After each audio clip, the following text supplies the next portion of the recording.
Assalamualaikum warahmatullahi wabarakatuh. Pada video kali ini kita akan membahas materi sejarah, yakni saluran masuknya Islam di Indonesia. Mari kita bahas materi secara ringkas, lugas, dan semoga jelas. Islam masuk di Indonesia itu diperkirakan ada beberapa teori. Yang pertama adalah teori Arab. Jadi Islam disebarkan oleh pedagang-pedagang Arab. Kemudian ada teori Gujarat, Gujarat itu India. Kemudian ada teori Persia, Persia itu sekarang negara Irak dan Iran.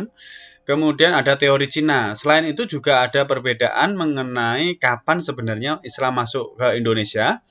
Ada yang mengatakan abad ke-7, ada yang mengatakan abad ke-11, kemudian ada juga yang mengatakan bahwa Islam masuk dan berkembang di Indonesia abad ke-13. Kita akan mempelajari berbagai saluran masuknya Islam di Indonesia. Yang pertama adalah saluran perdagangan. Ini dikarenakan letak Indonesia merupakan letak yang sangat strategis yang menghubungkan antara perdagangan dari Cina menuju ke India.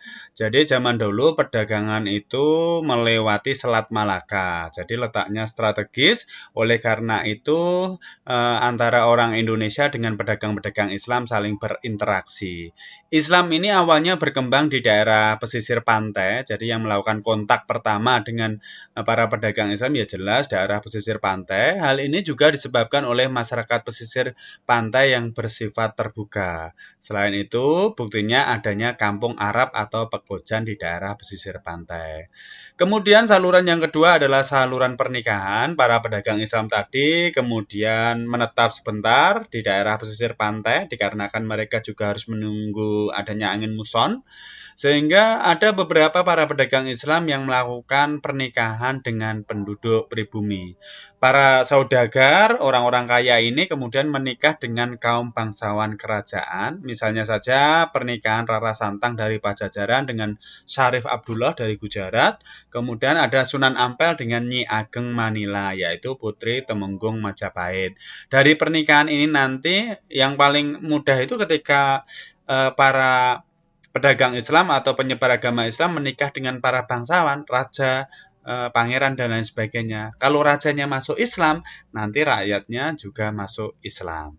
Selanjutnya ada saluran pendidikan. Para mubalik mendirikan pondok pesantren. Saluran ini sangat efektif. Pondok pesantren awal antara lain Pondok Pesantren Ambal Denta yang didirikan oleh Sunan Ampel.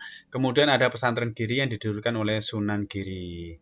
Para bangsawan kerajaan ini menggunakan para mubalik, para kiai sebagai guru agama dan penasihat. Selanjutnya adalah saluran dakwah. Pendakwah yang terkenal di Pulau Jawa ini ada namanya Wali Songo dari Sunan Gresik, Ampel, Bonang, Sunan Giri, Sunan Derajat, Sunan Kalijogo, Sunan Kudus, Sunan Muria, dan Sunan Gunung Jati. Ini menggunakan dengan metode dakwah masing-masing. Misalnya saja Sunan Kalijogo terkenal dengan metode dakwahnya berupa wayang.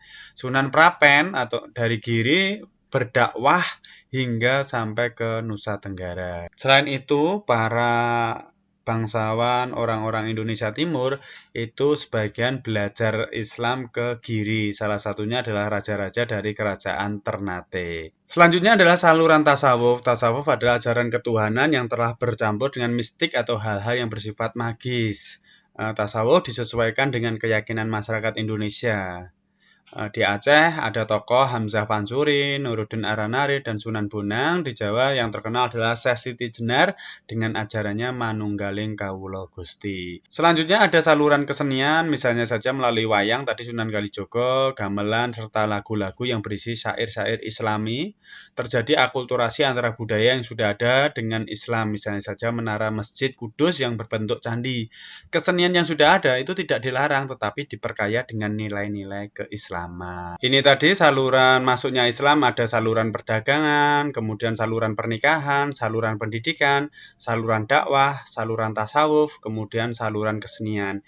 Hingga akhirnya dari berbagai saluran ini Islam bisa berkembang pesat di Indonesia. Demikian materi mengenai saluran masuknya Islam di Indonesia. Semoga bermanfaat. Mohon maaf apabila ada kesalahan. Wassalamualaikum warahmatullahi wabarakatuh.